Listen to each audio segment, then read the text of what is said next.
जी ये white platform है जो ये ताजमहल का सेंटर पॉइंट है। ताजमहल का सेंटर पॉइंट है ये। रॉयल गेट से रॉयल जो गेट डिस्टेंस से है, और पीछे यमुना नदी की जो बाउंड्री है वहाँ तक का ये सेंटर पॉइंट है। हाँ जी।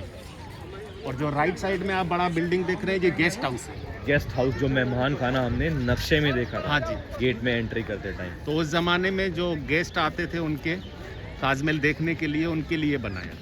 जो ताजमहल देखने के लिए जो गेस्ट आते थे शहंशाह के बाद औरंगजेब के, हाँ तो जी। उन गेस्टों को रुकने के लिए, देखने आने के लिए उन्होंने मेहमान खाना बनाया था उस जमाने में। हाँ जी। और देखिए जिस दिन फुल मून होता है, जी सर। ताजमहल नाइट में ओपन होता है 8 to 11 रात के 8 से 11 बजे तक फुल मून यानी पूर्णिमा के दिन 3 घंटे के लिए ताजमहल को खोला जाता है, ताकि लोग आके इसकी सुंदरता को निहार सकें। उस दिन इसमें क्या खासियत होती है सर, हमें उसके बारे में बताएंगे? हाँ जी। देखिए उस नाइट का जो टिकट होता है वो 550 रुपीज़ का, 550 का Every उस person। नाइट का टिकट होता है सर। उस रात की ब्यूटी ये होती है, जितना ये वाइट पत्थर आप देख रहे हैं, ये चांद की रोशनी से अपना कलर चेंज करता है। चांद की रोशनी से ये कलर चेंज करता है। ये इसका कलर चेंज होके कौन सा हो जाता है? ब्लू कलर का। ब्लू कलर का दिखने लग जाता है। और ताजमहल में आप जो फ्लावर के डिजाइन देख रहे हैं, जो ये गेट के ऊपर है, हाँ ये जी। फ्लावर के डिजाइन, ये कलर पेंटिंग नहीं है, सारे रियल जेम्स स्टोन है। रियल जेम स्टोन लगा के इनको काट कर उस समय इसका डिजाइन तैयार किया हाँ जी। गया है। ये उस जमाने में साउथ अफ्रीका, यमन और श्रीलंका से लाए गए थे। साउथ अफ्रीका, यमन और श्रीलंका से इन जो ये डिजाइन वाले जेम्स पत्थर स्टोन, हाँ हैं, जी। इनको लाया गया था, मंगवाया गया था। हाँ जी। तो ये फुल मून में जितने भी रियल जेम्स स्टोन है, ये सारे ग्लो करते हैं लाइक ए डायमंड। सारे के सारे ये चमकते हैं अपने आप। हाँ जी। तो सर इनको सेलेक्ट करने के लिए भी कुछ लोग पहले गए होंगे उस जमाने में। इनके जो मेन आर्किटेक्ट थे अहमद लाहौरी खान, वही लेने थे। वही अहमद लाहौरी जो आर्किटेक्ट थे, उनके इन्होंने शायद बाद में हाथ भी कटवा दिए थे। हाथ किसी के नहीं कटाए थे। एक एग्रीमेंट किया गया था कि आज के बाद आप कोई ऐसा बिल्डिंग नहीं बनाएंगे। लिखित में, राइटिंग में एक एग्रीमेंट, लिखित में एक उनके साथ कॉन्ट्रैक्ट किया गया था उस जमाने में। हाँ जी। कि आपने ये बिल्डिंग बना दी है मेरे लिए, आज के बाद आप ऐसी कोई और बिल्डिंग नहीं बनाएंगे। तो उनको अपने देख रेख में रखा गया था सर, या देख रेख में ही रखा गया था। उनको अपनी देख रेख में रखा गया क्योंकि था। इसके बाद तो हमने तो कुछ ये भी सुना है कि उनके हाथ कटवा दिए गए थे, पढ़ा भी है हमने नहीं, तो किताबों में। ये फेक है, किसी का हाथ नहीं कटवाया था। और जो बिल्कुल आप टॉप पे देख रहे हैं, जो आयरन का डोम देख रहे हैं सर, किसका डोम? आयरन का जो है, हाँ, ऊपर बना है ना, 1 जी, बॉल 2 बॉल जी। 3 बॉल और मून बना है। जी सर। इसकी हाइट है 30 फीट, 30 फीट। और ये किंग शाहजहां ने सारा गोल्ड का बनाया था। जब ब्रिटिश लोग इधर से जा रहे थे, ये सारा गोल्ड निकाल के इसको क्या बना के मेटल में। आयरन का मेटल में और चेंज कर। ठीक है सर। तो सर यहाँ कुछ बैठने की व्यवस्था थी, इधर हम आपको दिखाते हैं दोस्तों। ये जो बीच में जो सेंटर पॉइंट है इसका, चबूतरा इसको क्या बोलते हैं सर? इसको एक प्रकार से आप रॉयल प्लेटफार्म बोलते हैं। रॉयल प्लेटफॉर्म है जो इस पे दिन के शाम के टाइम या सुबह के टाइम या सर्दियों में यहाँ कोई बैठने की व्यवस्था भी थी इस परिवार के लिए। देखिए जब बेंच नहीं हुआ करते थे, बेंच नहीं थे, बेंच बाद में लगवाए ये गए। बाद में लगाए गए ब्रिटिश टाइम में। जी सर। जी हाँ, पहले ये विदाउट बेंच थे सब। ठीक है सर।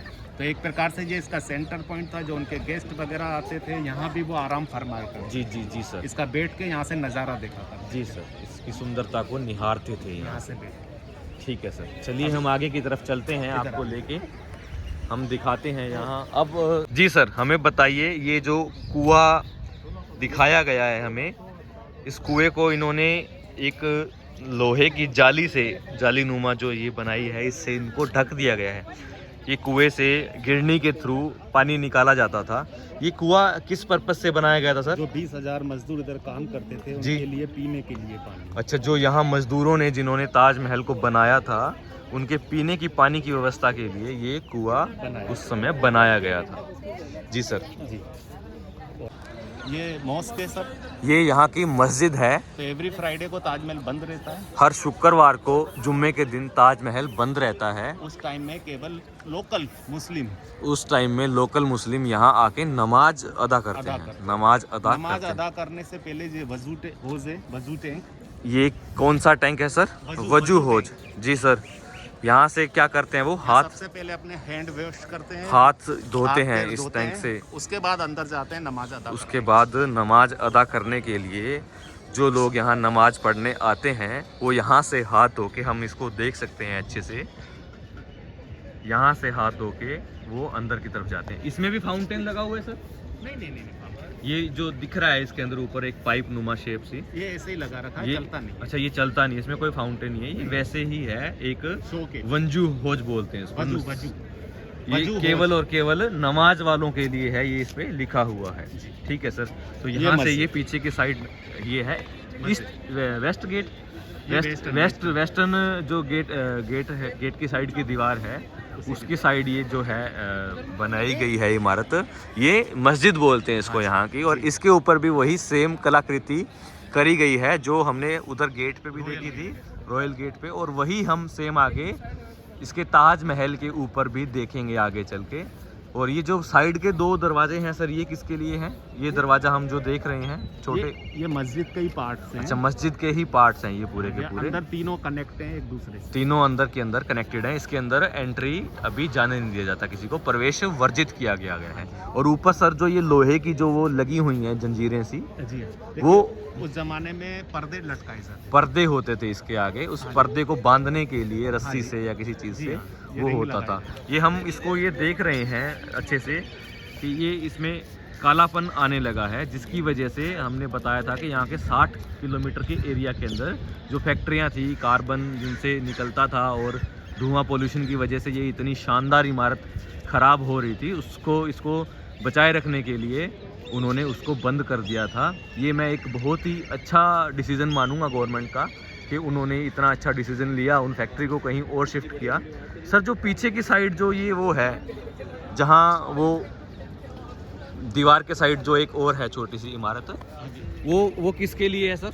देखिए ताजमहल क्या है, पूरा सेमेट्री बिल्डिंग है। जी सर। अभी हम जो गेस्ट हाउस देखेंगे ना जी, तो उसके कॉर्नर में भी ऐसे 2 बिल्डिंग बनी। अच्छा, 2 ऐसी बिल्डिंग तो बनी वो हुई है। यूज किए जाते थे किचन के रूप में। किचन, हाँ किचन के तो ये पर्पस भी से, मस्जिद हाँ। है, तो इसलिए भी जहाँ 2 पार्ट्स बनाए गए हैं सेमेट्री रखने। सेमेट्री रखने के लिए, बिल्कुल एक साल लगने के लिए कि कुछ ऑकवर्ड ना लगे, हाँ जी, इसके लिए उन्होंने बिल्कुल एक जैसा नक्शा तराश के इसको बनाया गया है। जी सर।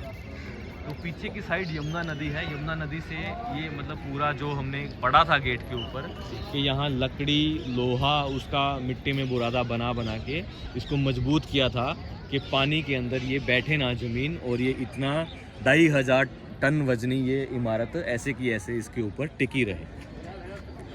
इधर से चलो। हमने ये देखा था नीचे से मस्जिद को, और ये है वजू होज जो हमने आपको दिखाया था।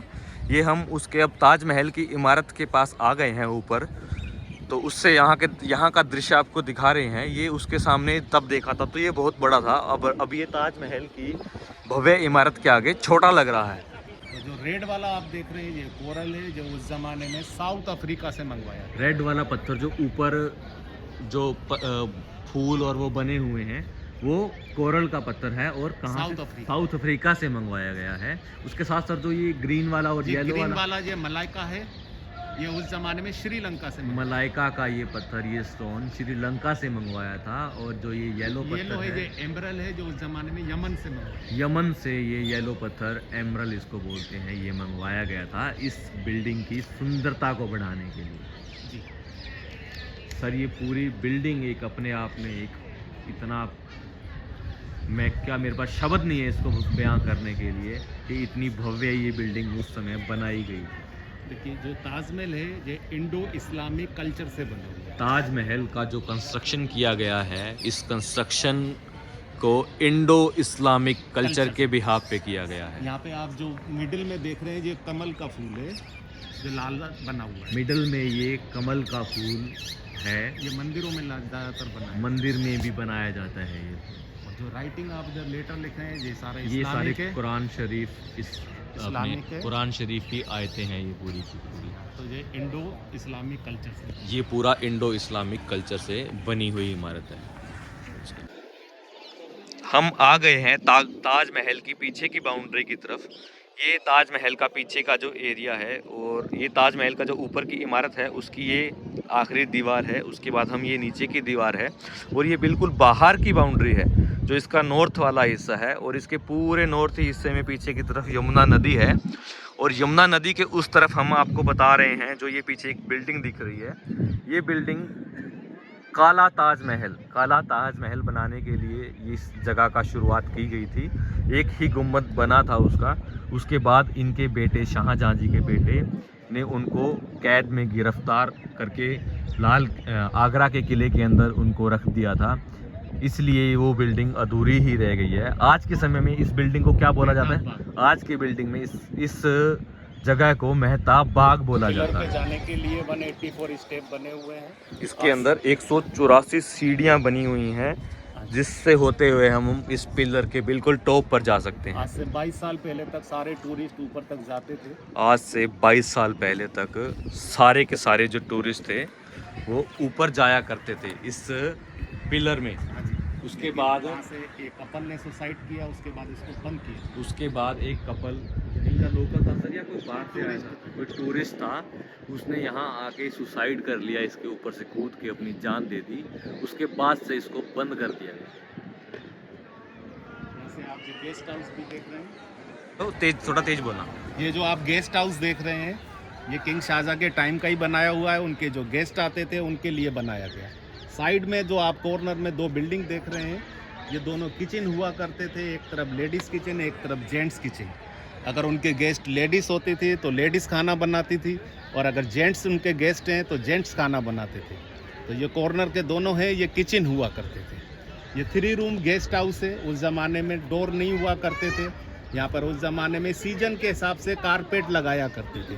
अगर गर्मी है तो उस ज़माने के अंदर सिल्क के कारपेट हुआ करते थे, और अगर सर्दी है तो वूलन के कारपेट हुआ करते थे। कोई दरबान वगैरह भी बैठता था सर इनके? बिल्कुल बिल्कुल। सिक्योरिटी उस ज़माने में सोल्जर्स हुआ करते थे, सैनिक, जो इसकी केयर किया करते थे। राजा लोग थे वो सारा आगरा फोर्ट में रहा करते थे। ये सेम सारा उसी तरीके से ही इसको शिल्पकारों ने इसको बनाया है। वही सेम बिल्कुल पत्थर, वही सेम इसका आकार, और वही सेम टू सेम इसका डिज़ाइन से एक जैसा दिखता है। आप इसे कहीं से भी देखेंगे तो ये चारों तरफ से एक जैसा दिखेगा। मेन गेट और 2 पिलर, तो ये इसका मेन एंट्री गेट है अंदर जाने के लिए, जहाँ शाहजहाँ मुमताज की समाधि बनी हुई है, मकबरा बना हुआ है। अंदर 2 मकबरे बने हुए हैं। शाहजहाँ मुमताज का नीचे बेसमेंट में भी है, और शाहजहाँ मुमताज का ऊपर टॉप पे भी बनाया गया है। रीजन था 2 मकबरे बनाने का। उस ज़माने में जो बेसमेंट में है वो उनका रियल वाला था, जिसमें केवल रॉयल फैमिली अंदर जाती थी, और जो ऊपर बना है वो उनका नकली कॉपी बनाया गया, आर्टिफिशियल। उस ज़माने में जो जनता होती थी उसके लिए बनाया गया जी। तो ये सब सभी से एक जैसा है, दाएं बाएं ऊपर से भी नीचे एक जैसी बिल्कुल इमारत है, और एक जैसा ही इसका आकार है। सामने का जो ये है रास्ता सर, रॉयल गेट से लेके यहाँ तक का, ये रास्ते के बीच में जो 153 फाउंटेन्स बताए थे आपने?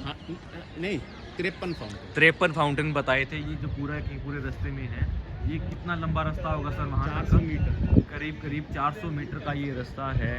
हम इसको देख सकते हैं बिल्कुल अच्छे से।